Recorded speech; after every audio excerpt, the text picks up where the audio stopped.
Lauren stepped off the silver shuttle and blinked at the sky.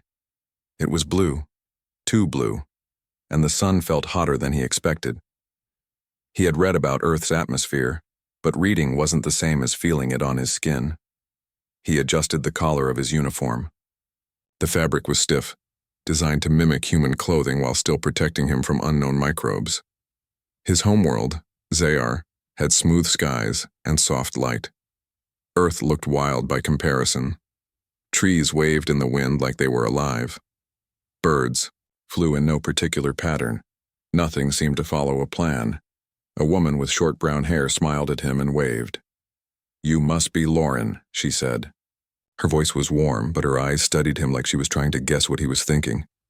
"I am," he replied, bowing slightly. On Zayar, that was polite. Here, it made her laugh. "Come on," she said. "I'm Marla Ellis. You'll be staying with us for the next year." They walked toward a small vehicle painted red and white. Beside it stood a man with a wide smile and a baseball cap. Next to him was a girl about his age, maybe younger. She wore headphones around her neck and watched him without speaking. "This is my husband, Nick," Marla said, "and our daughter, Emily." Emily gave a small wave. "Hi." Lauren nodded. "Hello." They loaded his bags into the car. The bags weren't heavy. His people didn't bring much when they traveled. Most things could be replicated or recycled. But Earth had rules. No alien tech unless approved. No flying devices. No advanced medicine. He was told to act normal. Normal, he thought. What does that mean here? The ride was loud. Music played from the dashboard. Emily hummed along. Nick talked about sports. Marla asked if he was excited. "I am," he said. "I have read many things about Earth. I wish to learn more." Nick chuckled. "Well, you're in for a ride, kid." They arrived at a small house on the edge of town. It was built from wood and stone, not metal or crystal like most homes on Zayar. A dog barked behind a fence. The air smelled like something burnt and sweet. "This is home," Marla said. Inside there were books on shelves, photos on walls, and a strange box that showed moving pictures. Emily went upstairs without saying goodbye. "You'll get used to her," Nick said. "Teenagers are complicated." That word came up often in his training. Complicated, chaotic, unpredictable. Humans did not follow logic the way other species did. They made choices based on emotion, instinct, and sometimes no reason at all. Later that night, Lauren sat in his new room. It was small but clean. The bed was soft. He opened his journal and began writing. Day 1. First impressions. Earth is loud. People talk over each other. There is no order. But there is energy. Life feels intense. He looked out the window. The moon hung low. It was bigger than he expected. He remembered reading that humans once walked on it. That fact stayed in his mind like a spark. Why would anyone go to a dead rock in the sky? Just because they could? He closed his eyes and listened to the sounds outside. Dogs barking, wind rustling leaves, distant music from a neighbor's yard. No one told him how much noise Earth made. The next morning he woke early. Marla made pancakes. Emily sat across from him, eating silently. "You like them?" Marla asked. "They are sweet," Lauren said, "and soft." "They're called flapjacks," Nick said. "Welcome to Earth cuisine." At school he met other students. Some stared, others whispered. A few tried to talk to him. He answered their questions politely, though some made no sense. "Are you like an alien from the movies?" "No," he said. "Movies are fictional." "Can you read minds?" "No." "Have you ever killed someone?" "No." That question made him pause. Where did it come from? His teacher, Mr. Lang, introduced him to the class. "This is Lauren. He's visiting from another planet. Treat him like any other student. Like any other student." That phrase followed him all day. During lunch, he sat alone until a boy named Jason joined him. "So, do you guys have pizza where you're from?" "No," Lauren said. We eat nutrient paste. Jason laughed. No way. It is efficient, Lauren said, but not enjoyable. Jason grinned. Then you're gonna love pizza. In history class, they learned about wars, battles, revolutions, death. The teacher spoke calmly like it was normal. Lauren raised his hand. Yes, the teacher asked. Why do humans fight so much, he asked. The room fell silent. Mr. Lang cleared his throat. Well, people have disagreements. Sometimes they solve them with violence. But why not talk? Lauren asked. Some students shifted in their seats. Sometimes talking doesn't work, the teacher said. Lauren wrote in his notebook again that night. Humans choose conflict often, even when peace is possible. Why? Is it nature or choice? He also noted something else. Earth culture values chaos, noise, emotion. This is not weakness. It is strength hidden in disorder. He did not know it yet, but this was only the beginning. He had come to study Earth, but Earth was studying him too. Lauren's second week on Earth felt like stepping into a storm. The school buzzed with activity, students rushing between classes, teachers shouting instructions, and endless chatter filling the hallways. It was overwhelming, but Lauren found himself drawn to it. There was something fascinating about how humans moved through their days, always in motion, always reacting. He started taking notes more often. At first, he wrote down everything: the way students laughed during lunch, the tone of voices in arguments, the strange rituals of greeting each other. What's up? Hey. How's it going? But soon patterns began to emerge. Humans were unpredictable, yes, but not random. Their actions followed invisible rules. For example, they seemed to value words more than actions. They said things like, "I'm sorry," or "thank you," even when they didn't mean them. On Zaire, such behavior would be seen as dishonest. Here, it kept people calm. It worked. One day, Lauren noticed Emily sitting alone under a tree outside the school. She had her headphones on again, staring at her phone. He approached her cautiously. "May I sit here?" he asked. She looked up, surprised. "Sure." He sat beside her. "You seem quiet today." Emily shrugged. "Just tired." "Are you sick?" "No, just life stuff." He tilted his head. "Life stuff?" "Yeah, you wouldn't get it. Try me." She hesitated, then sighed. "My mom wants me to join this club after school, like baking or something. I don't want to. But she says I need hobbies for college applications. And if you refuse, she'll bug me about it forever." Lauren considered this. "Why do you care what she thinks?" Emily blinked. "Because she's my mom." "Duh. But why does her opinion matter so much? Aren't you an individual?" Her laugh caught him off guard. "Wow, you really are from another planet." That night, Lauren added to his journal, "Humans have bonds stronger than logic. Family matters more than independence. This creates conflict but also loyalty." The next day, Mr. Lang assigned a project. Students had to interview someone older, a grandparent, neighbor, anyone, and write about their experiences. Lauren chose Marla. "Why do you want to talk to me?" she asked when he explained the assignment. "I wish to understand humans better," he said. She smiled. "Okay, what do you want to know?" He pulled out his notebook. "Tell me about your childhood." Marla leaned back in her chair. "Well, I grew up in this town. My parents were farmers. We didn't have much money, but we had food on the table. Hard work, long hours." As she spoke, Lauren listened carefully. He noticed how her hands moved while she talked, how her voice changed when she remembered happy moments versus sad ones. Humans communicated in layers, not just with words, but with gestures, tones, and pauses. "Did you ever feel afraid?" he asked. "All the time," she said. "When I was little, there was this storm that knocked down our barn. Lightning hit it, scared us half to death. And yet you survived. Of course, you deal with fear. That's part of growing up." Later, Lauren compared Marla's story to others he'd heard. Many humans spoke of overcoming challenges, storms, injuries, loss. They didn't give up easily. Even when faced with danger, they adapted. They fought back. This fascinated him. On Zayar, fear was avoided.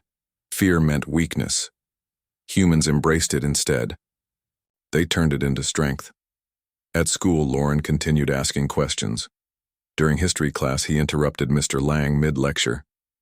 "Why do humans keep fighting wars?" he asked. "Even after losing millions of lives, they start new ones."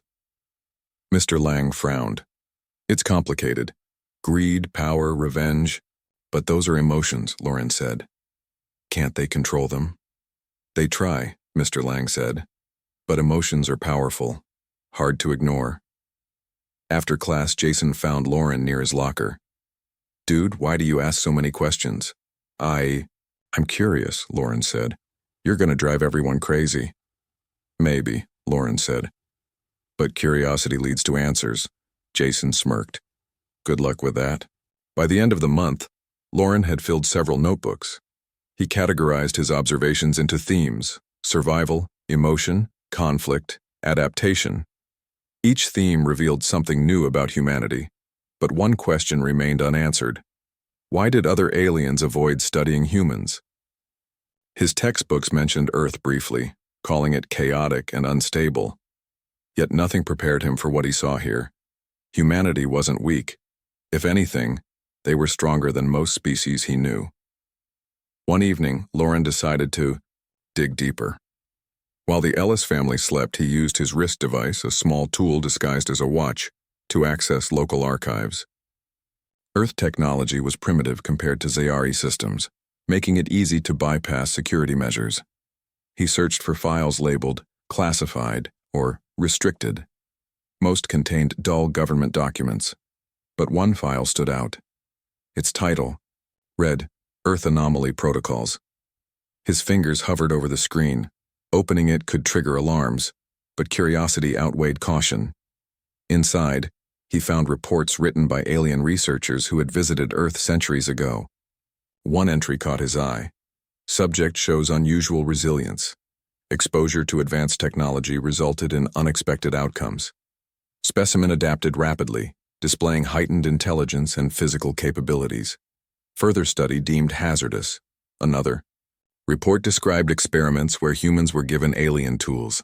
Some used them correctly, others broke them. A few modified them into weapons. The final line chilled him. Recommendation: cease all contact with baseline species until further notice. Baseline. Species. That was what they called humans. Lauren closed the file, his mind racing. What did it mean? Why were humans dangerous? Before logging off, he copied the data onto his device. Then he deleted his search history and returned to bed. That night, he dreamed of storms and lightning, of fire and ash, of creatures rising from ruins unbroken. When he woke, sunlight streamed through the window. Nick and Marla were already downstairs drinking coffee. Emily sat at the table scrolling through her phone. "Morning," she said without looking up. "Good morning," Lauren replied. He smiled politely, but inside, he burned with questions. The answers were close now. He could feel it. The discovery of the Earth Anomaly Protocols changed everything for Lauren. He couldn't stop thinking about it. Every word in those files felt like a puzzle piece that didn't fit, but somehow promised to reveal the bigger picture. Humans weren't just chaotic or unpredictable. They were something else entirely. He spent hours rereading the documents, searching for clues. One phrase stood out repeatedly: baseline species. What did it mean? Why was humanity labeled this way? And why had other aliens stopped studying them? At school, Lauren tried to act normal. He smiled when people spoke to him, nodded during class discussions, and even joined Jason and his friends for lunch. But his mind was elsewhere. The more he learned about humans, the more questions he had. One day, Emily found him staring at a textbook in the library. She sat across from him without asking permission. "You're doing it again," she said. Doing what? That thing where you look like you're solving some big mystery. Lauren hesitated. I am curious about many things. Like what? Like, why do humans survive so much? Wars, diseases, disasters, you keep going. Emily shrugged. Because we have to. Life doesn't stop just because stuff gets hard. But, why don't you give up? Other species might, she frowned. Other species aren't us. Her answer annoyed him. Not because she was rude, but because she was right. Humans didn't think like anyone else. Their survival wasn't logical. It was instinctual, emotional, driven by something deeper than reason. That night, Lauren decided to take another risk. He sneaked out of the house after everyone went to bed. The town's public library had an old archive section, books and papers that hadn't been digitized yet. If there were answers hidden anywhere, they'd be there. The streets were quiet under the moonlight. A few streetlights flickered. Lauren kept his hood up and moved quickly. Humans slept deeply at night, or so he hoped.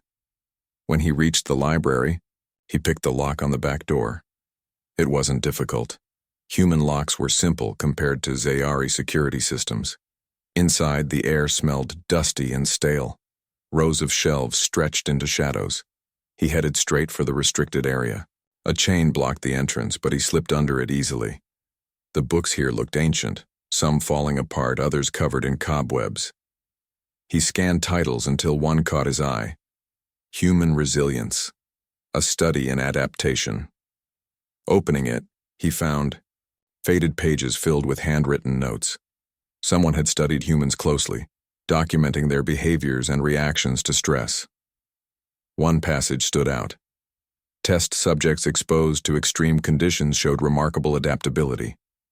Physical injuries healed faster than anticipated. Mental trauma resolved quicker than expected. Some individuals displayed heightened cognitive abilities post-trauma. Lauren's heart raced. This matched what he'd read in the classified files. Humans weren't just resilient, they evolved under pressure, but how? And why? Another book mentioned genetic anomalies. According to the author, human DNA contained fragments unlike anything seen in other intelligent species. These fragments allowed rapid adaptation to new environments. Some theories suggested they weren't native to Earth, but no evidence supported that claim. As Lauren flipped through the pages, he noticed something odd. Several sections had been torn out. Words were scribbled over key phrases. Someone didn't want these ideas shared. Suddenly, a noise echoed behind him, a soft creak, like footsteps. He froze, listening. Nothing moved. Was it his imagination?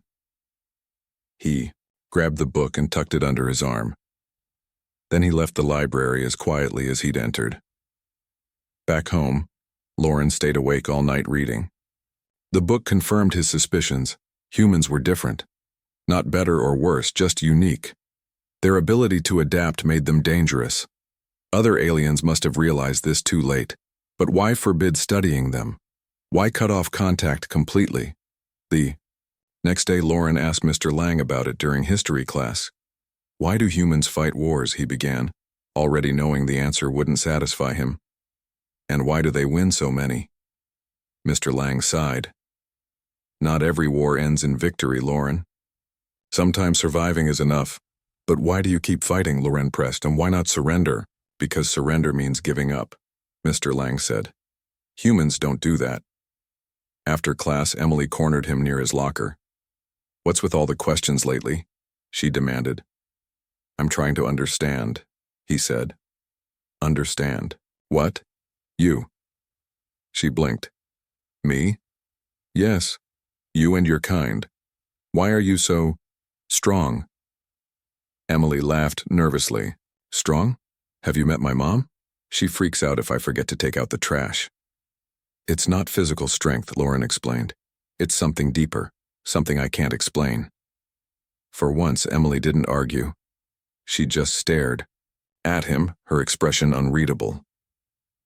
That evening, Lauren confided in her. He showed her the book from the library, careful not to mention the classified files. Her eyes widened as she read. This is crazy, she whispered. Is this real?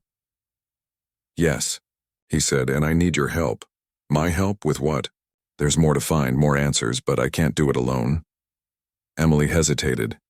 Helping him meant breaking rules and possibly getting into trouble. But curiosity got the better of her. Fine, she said. But if we get caught, you're taking the blame. They started small. Emily knew shortcuts around town, places most people ignored. Together they visited abandoned buildings, old churches, and forgotten basements. Each location held fragments of information, letters, journals, maps, all pointing to the same conclusion. Humans were special. One afternoon, while exploring a crumbling warehouse, they found a locked chest. Inside were photographs and documents detailing experiments conducted decades ago.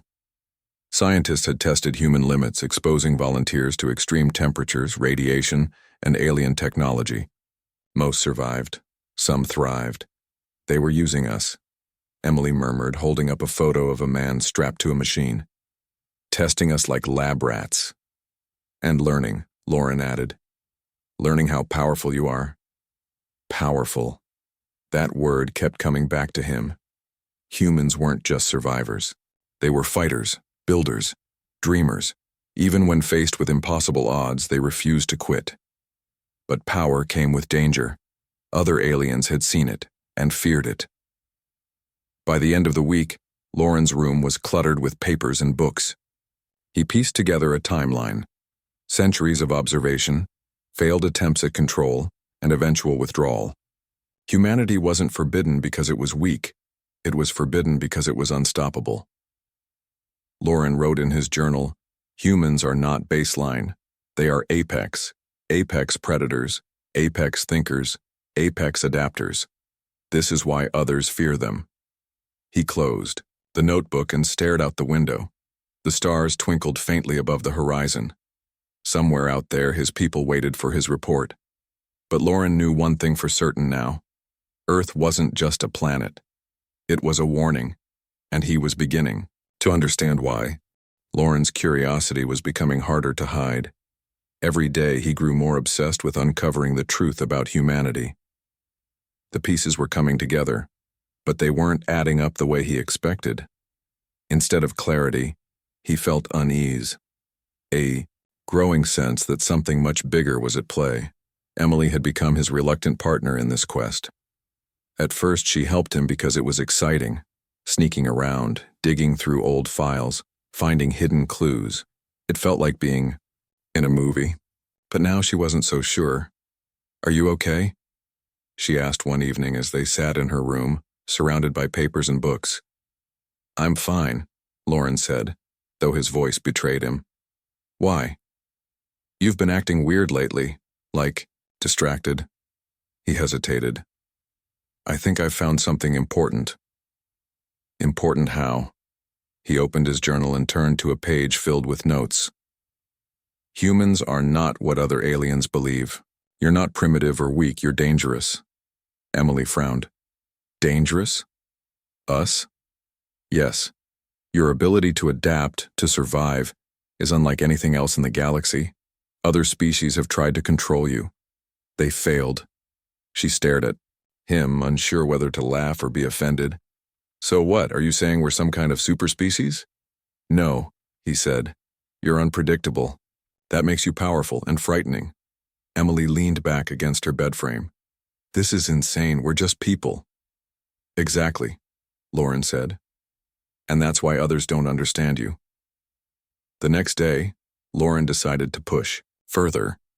He needed access to data beyond what he could find in libraries or abandoned buildings. Modern technology might hold answers, encrypted databases, government archives, anything digital. But hacking wasn't his strong suit. For that, he needed Emily's help. "Can you break into a computer system?" he asked during lunch.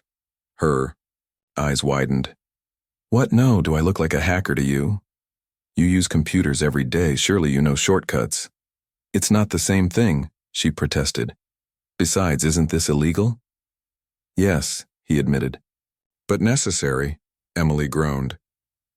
"You're going to get us both in trouble." "Not if we're careful."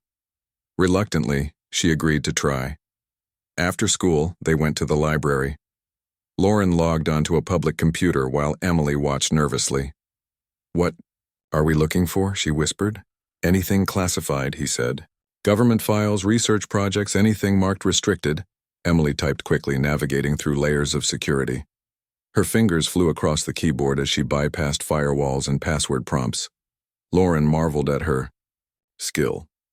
Humans truly were resourceful. Finally, they hit gold, a database labeled Project Baseline. It contained decades' worth of studies on human genetics, psychology, and evolution. Some entries were redacted, but enough remained to paint a clear picture. One file stood out, titled Genetic Marker X7.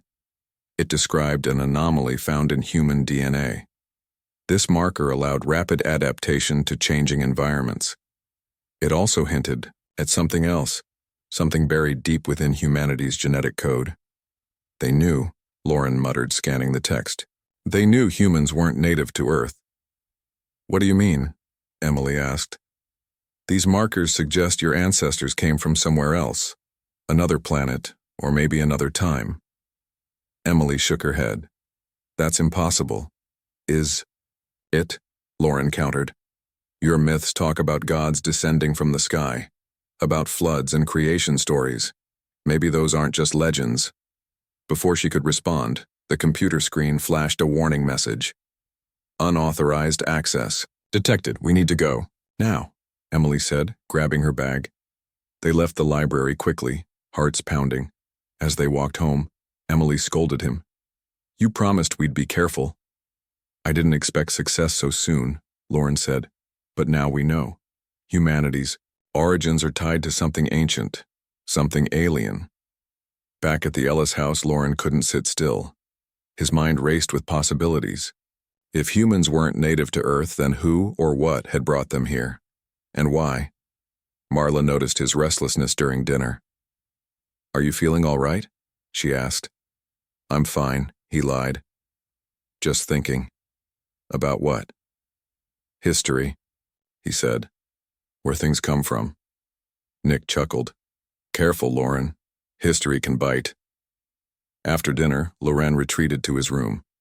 He wrote furiously in his journal, trying to make sense of everything. Humans are not baseline. They are engineered, designed for survival. This explains their resilience, but not their chaos. Who created them? And why leave them on Earth, his? Thoughts were interrupted by a knock on the door. Emily stood there holding her phone. "We've got a problem," she said. "What is it?" "The news. Someone hacked into the school's server tonight.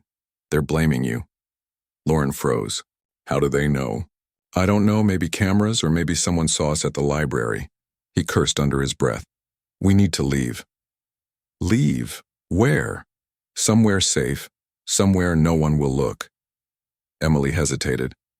"I can't run away. My parents would freak." "Then stay," he said. "But I have to go." Before she could argue, he packed his notebook and a few essentials. Then he climbed out the window and disappeared into the night. Lauren wandered the streets, unsure where to go. He couldn't return to the Ellis house, not yet. Not until the heat died down. But everywhere he looked, he saw reminders of humanity's strength. Streetlights flickered like stars. Cars roared past, engines humming with power. Even the air smelled alive. He found himself at the edge of town near an old factory. It was dark and quiet, perfect for hiding. As he sat on a broken bench, he thought about what he'd learned. Humans weren't just survivors. They were fighters, builders, dreamers. Their chaos wasn't weakness. It was their greatest weapon. Other aliens feared them because they couldn't predict them. Because humans didn't follow rules. And Lauren realized something else. He was starting to admire them. Suddenly, headlights flashed in the distance. A car approached slowly. Lauren tensed, ready to run. But then the vehicle stopped, and Emily stepped out. "I told you to stay home," he said. "I couldn't," she replied. "You're in this mess because of me." She handed him a backpack. "Here, food, water, clothes, enough to last a few days." "Thank you," he said softly. "What's your plan?" she asked. I don't know yet, but I can't stop now. Not when I'm so close to the truth, Emily nodded. Be careful, okay? And don't trust anyone. I won't, he promised. As she drove away, Lauren watched the taillights fade into darkness. Then he turned back to the factory and began planning his next move. The galaxy thought humanity was forbidden, dangerous, untouchable. But Lauren knew better. Humanity wasn't forbidden because it was weak. It was forbidden because it was unstoppable. Lauren spent the next few days hiding in the abandoned factory. It wasn't comfortable, but it was safe. The building smelled of rust and dampness, and its crumbling walls let in drafts of cold air. Still, Lauren didn't mind. He had faced worse on Zayar during training exercises. What kept him awake at night wasn't the discomfort, it was the weight of what he'd discovered. Every day he reviewed the files Emily had helped him steal. The more he read, the clearer it became. Humanity was unique. Their genetic markers suggested they were engineered, not naturally evolved. Someone somewhere had designed them to survive, and that someone might still be watching. But who? And why leave humans on Earth? These questions gnawed at him. He knew he couldn't solve them alone, yet trusting anyone else felt impossible. Humans were unpredictable, even those he thought he understood. Emily had risked a lot to help him, but how far would she go? Would she turn him in if caught? On the third night, a storm rolled in. Rain hammered the roof and lightning lit up the sky. Lauren sat cross-legged on the floor, staring at his notebook. He had written pages upon pages of notes, theories, and observations, but none of it answered the biggest question. Why? Suddenly, a deafening crack split the air. Lauren jumped to his feet as a bolt of lightning struck the factory roof. Sparks flew and the lights flickered before going out completely. For a moment, everything went dark. Then pain shot through his body. It felt like fire coursing through his veins. He collapsed to the ground, clutching his chest. His vision blurred, and his senses seemed to stretch beyond their limits. Sounds became sharper, the patter of rain, the creak of metal. Smells intensified, ozone, wet earth, burning wires. When the sensation finally faded, Loren lay gasping for breath. His heart pounded like a drum. Slowly, he sat up and looked around. Everything appeared different. The shadows weren't as deep. The air felt alive, buzzing with energy. He could hear every drop of water hitting the roof. What happened? He whispered to himself. He stumbled outside, ignoring the rain soaking his clothes. The storm raged above him, but he felt no fear. Instead, he felt stronger, sharper, alive. As dawn broke, Lauren returned to the factory and examined himself in a cracked mirror. His skin looked normal, but his eyes glowed faintly, an eerie silver light that hadn't been there before. He touched his face, trying to make sense of it. Was this part of being human, or was it something else? The next morning, Emily arrived with supplies. She froze when she saw him. Your eyes, she said. They're glowing. I know, Lauren replied. Something changed last night. What do you mean? He explained about the lightning strike and the strange sensations that followed. Emily listened intently, her expression shifting between awe and concern. Are you okay? She asked. I think so, he said. But I feel different. Different how? Stronger, faster, like I can see and hear things I couldn't before. Emily frowned. This doesn't sound good. It's not bad, Lauren insisted. It's like Earth is changing me. Changing you into what? He didn't have an answer. Over the next few days, Lauren tested his new abilities. He noticed subtle changes. Cuts healed faster, his reflexes improved. Even his thoughts seemed clearer, as though his mind operated on a higher frequency. One evening, while practicing jumping across broken machinery, he landed perfectly without effort. This isn't natural, Emily said, watching him from the sidelines. You're not supposed to heal like that. No, Lauren agreed. But maybe it's connected to the files we found.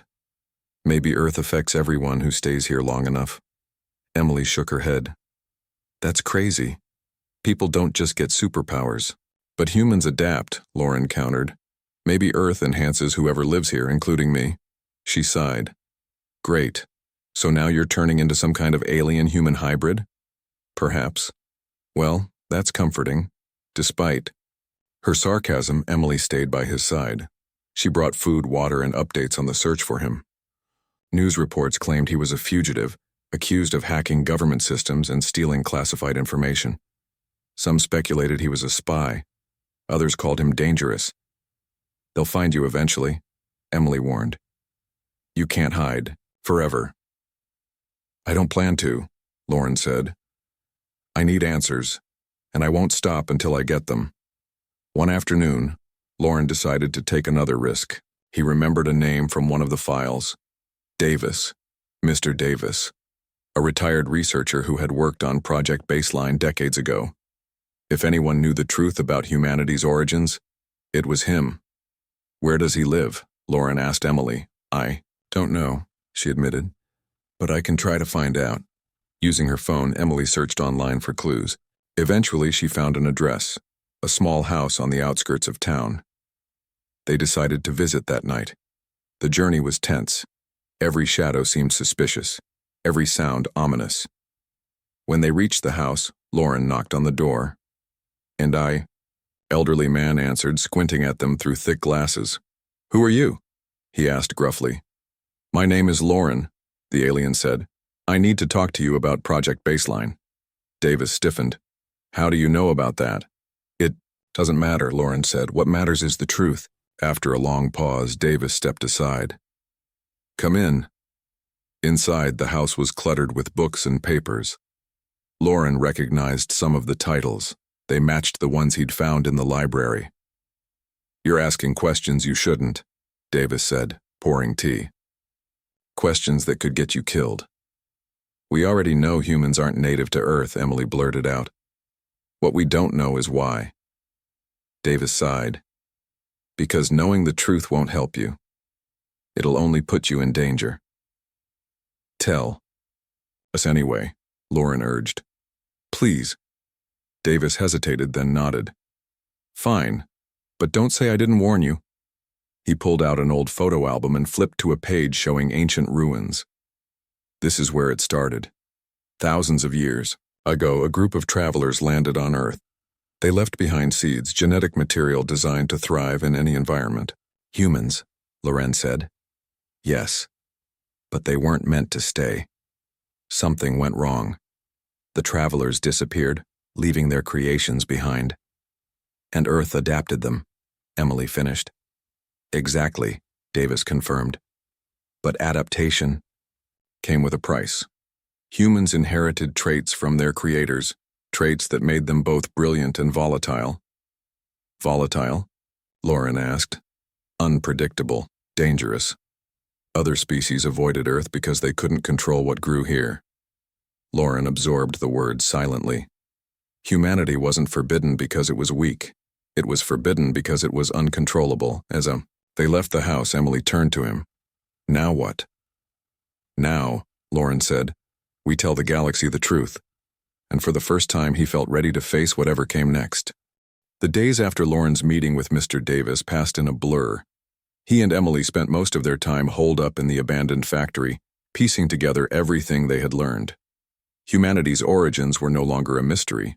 They were engineered beings left behind by an ancient alien race. But the implications of that truth weighed heavily on Lauren. Every time he closed his eyes, he saw flashes of what could happen if others found out. Would the Ziyari Federation celebrate humanity's uniqueness or fear it? Would they try to protect Earth or destroy it? Lauren didn't have answers. All he knew was that keeping this knowledge secret wasn't an option. He had come to Earth to learn why studying humans was forbidden. Now he had uncovered something far bigger than anyone expected. We need to tell them, he said one evening, as he and Emily sat surrounded by papers and notes. My people deserve to know. Emily frowned.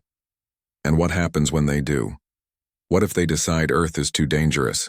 They won't attack, Lauren insisted. My species values knowledge over violence. But you said it yourself. Other aliens have disappeared because of humans. Maybe they attacked first. No, Lauren said firmly. They misunderstood. They underestimated humanity. That's why they failed. Emily sighed. She wanted to believe him, but doubt lingered in her mind. Okay, say you're right. How do you even send this information back? Won't someone notice? I'll use my wrist device, Lauren explained. It's encrypted. Only the Federation can access it.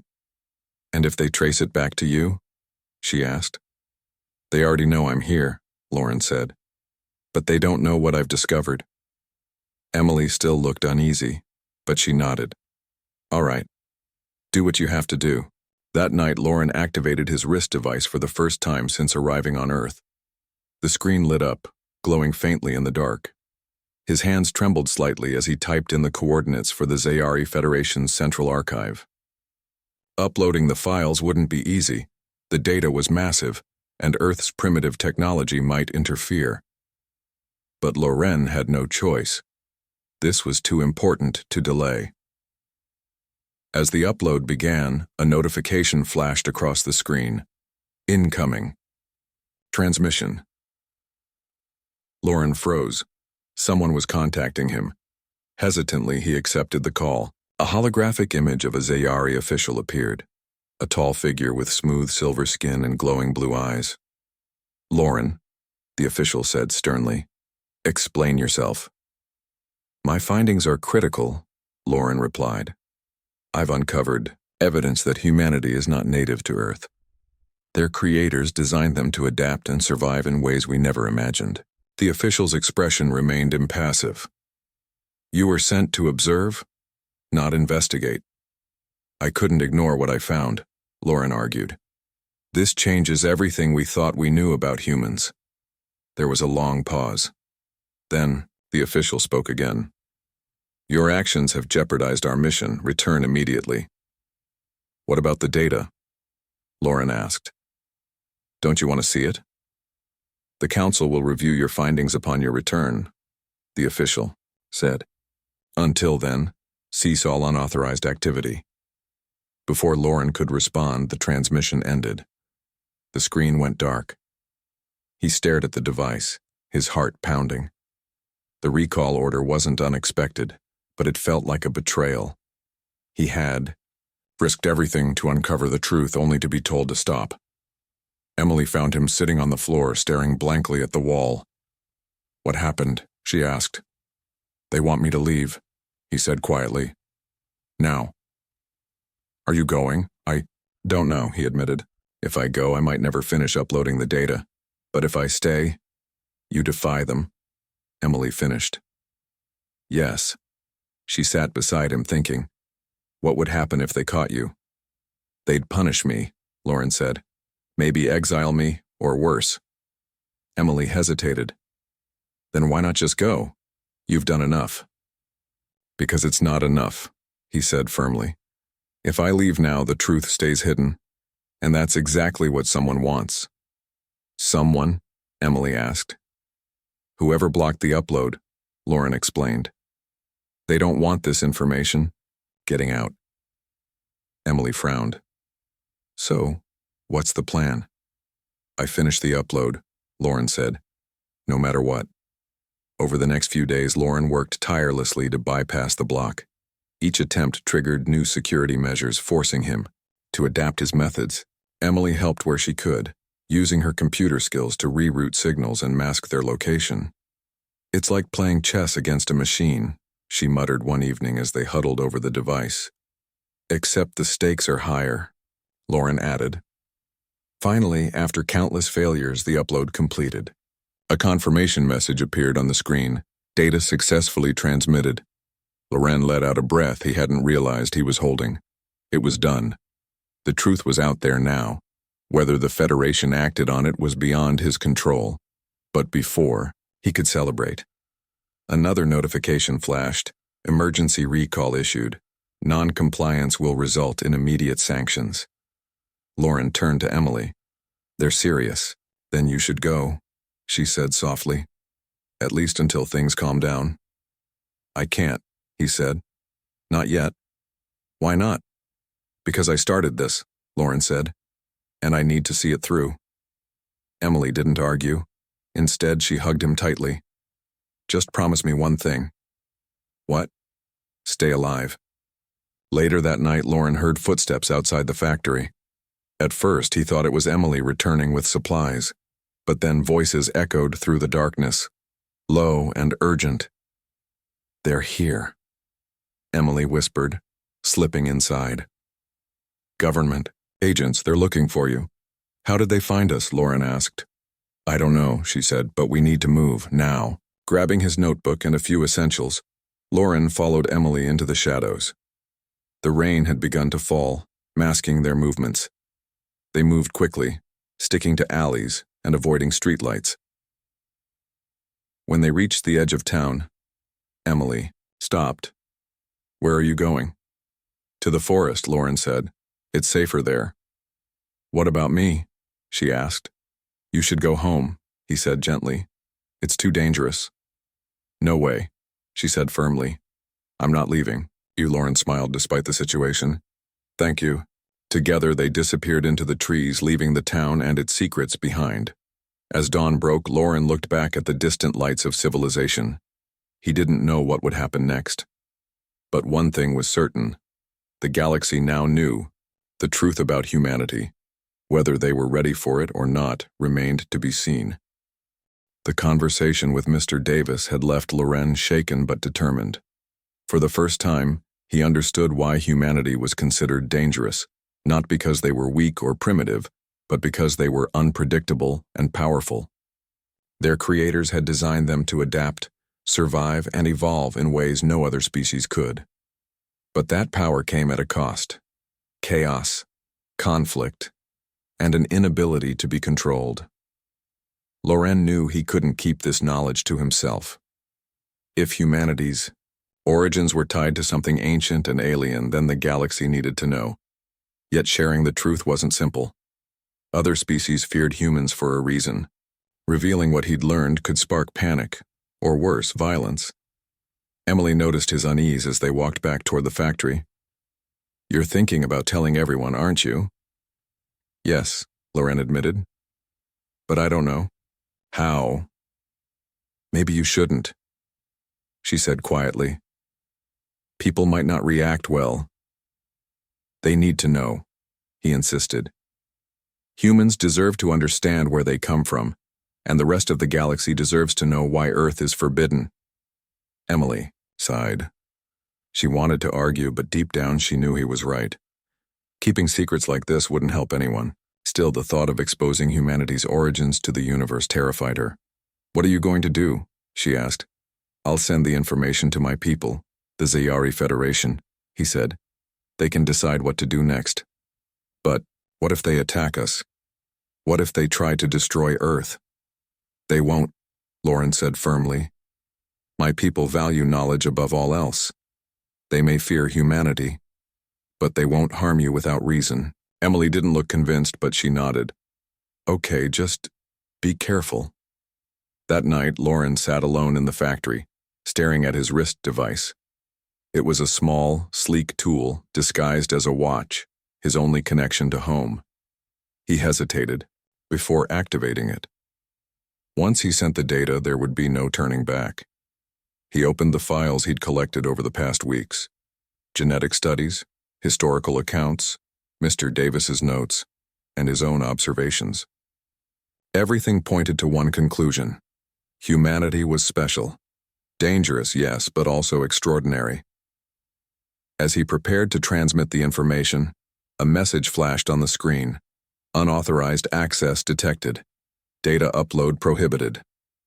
Loren cursed, under his breath. Someone, or something, was blocking him. He tried again, using different encryption methods, but each attempt failed. Whoever was watching didn't want the truth to get out. Frustrated, he leaned back against the wall. Emily found him hours later, still staring at the device. It's not working, he told her. What do you mean? The upload is blocked. Someone doesn't want me to share what I've learned. Who would do that, she asked. I don't know. Maybe the Federation already knows, or maybe someone else is protecting Earth. Emily frowned. Protecting? Us from what? From being discovered, Lauren said. If other species learn the truth, they might see humanity as a threat, and act accordingly. She shivered at the thought. So now what? We find another way, he said. There has to be a loophole. The next morning, Lauren decided to take a risk. He went online and searched for forums discussing extraterrestrial life. Humans loved speculating about aliens, even if most of it was nonsense. Lauren figured he might find someone who could help him bypass the block. He posted a cryptic message under an anonymous username. I have information about humanity's origins. If you're listening, contact me.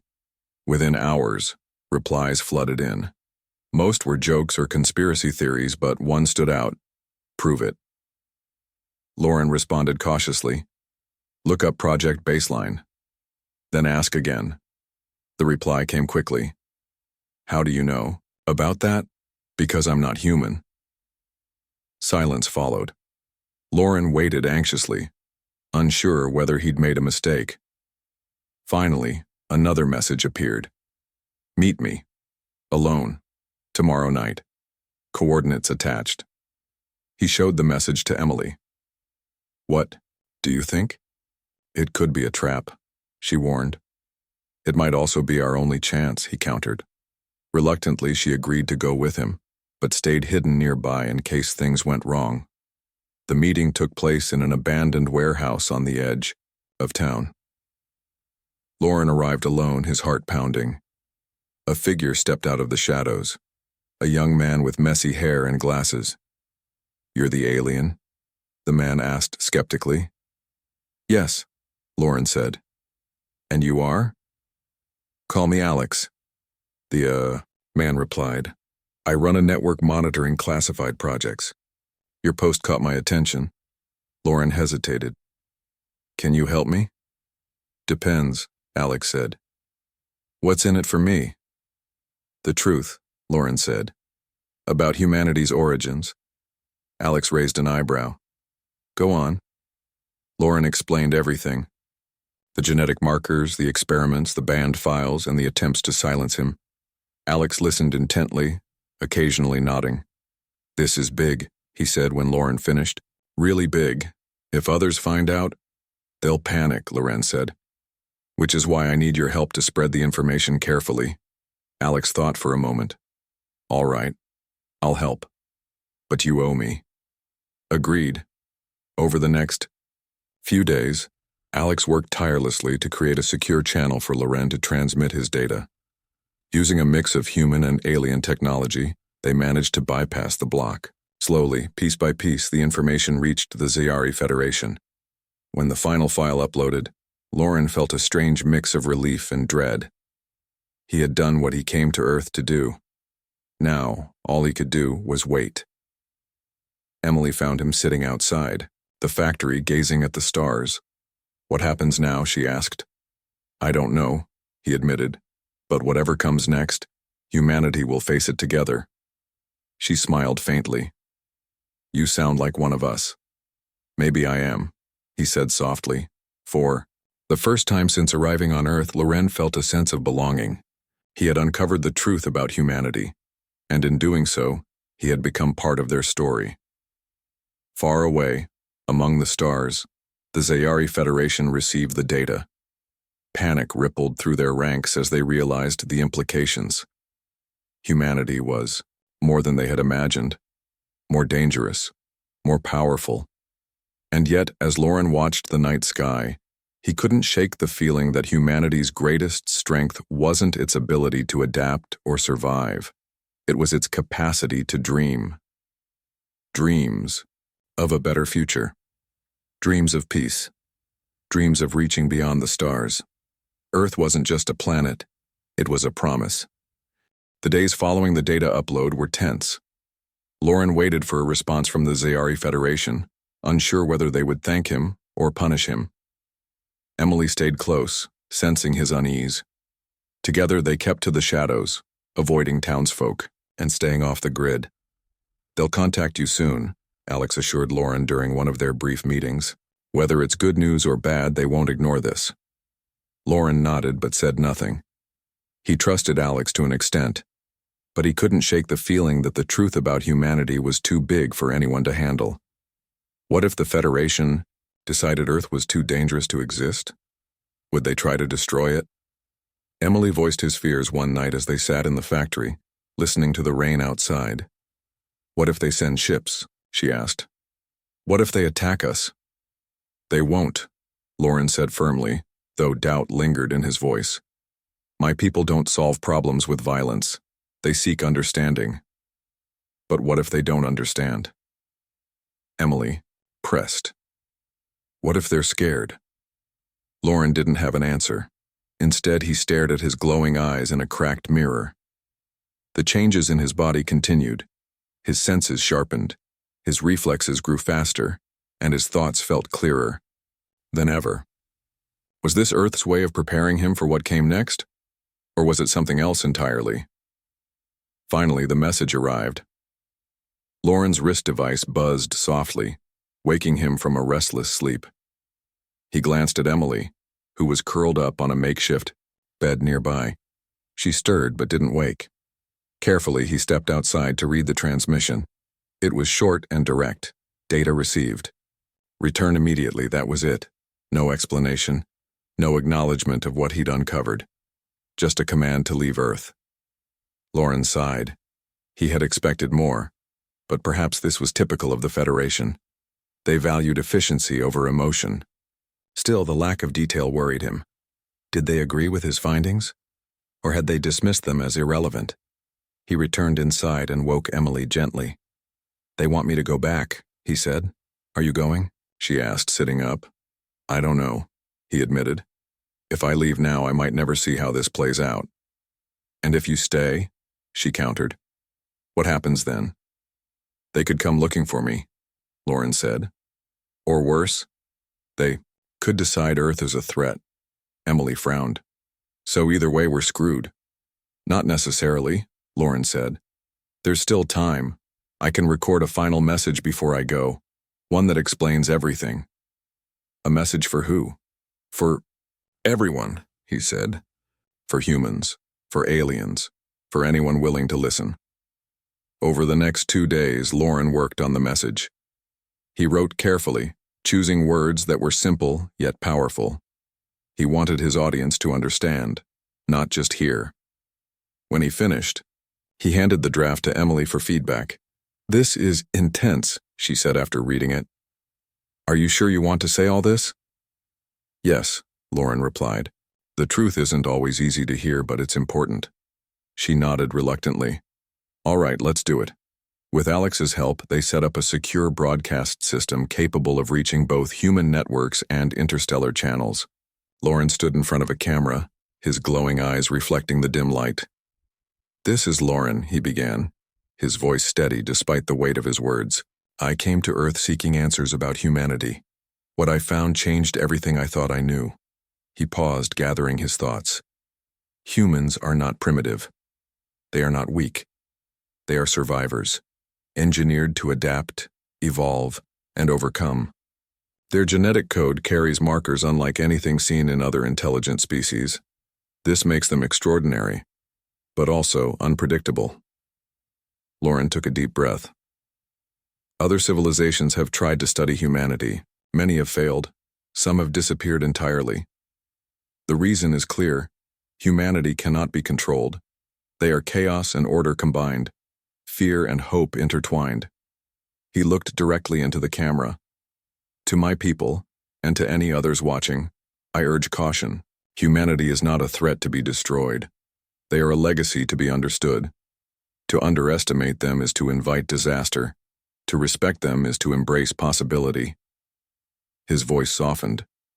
To humans, he continued, know this. You are special. You carry within you the potential to shape not just your world but the galaxy. Do not fear your strength. Use it wisely. The recording ended. Lauren stepped back, exhaling slowly. Emily hugged him tightly. You did it, she whispered. Now what? Now I wait, he said, and hope they listen. Hours later, the first responses trickled in. Across Earth, people watched Lauren's message with a mix of awe and confusion. Conspiracy theorists celebrated, claiming aliens had finally revealed themselves. Governments scrambled to respond, unsure whether to take the warning seriously. Among the stars, reactions varied. Some alien factions dismissed Lauren's claims as exaggeration. Others panicked, calling for immediate action against Earth. But the Zyari Federation remained silent, neither confirming nor denying his words. Meanwhile, Lauren prepared to leave. His shuttle awaited him in a secluded field, hidden from prying eyes. Emily accompanied him, struggling to hide her tears. "Will I ever see you again?" she asked. "I don't know," Lauren admitted. "But I'll never forget you, or this planet." She hugged him one last time. "Be safe." As the shuttle ascended into the sky, Lauren watched Earth shrink below him. It was small, fragile, and chaotic, but also beautiful. In its imperfection lay its greatest strength. Back on Earth, Emily returned home carrying Lauren's journal. She vowed to share his story, to ensure humanity remembered the alien who dared to tell the truth. Far away, whispers spread among alien circles, tales of a forbidden world, a cradle of something ancient and powerful, a legend reborn. Earth wasn't just a planet anymore. It was a mystery waiting to unfold.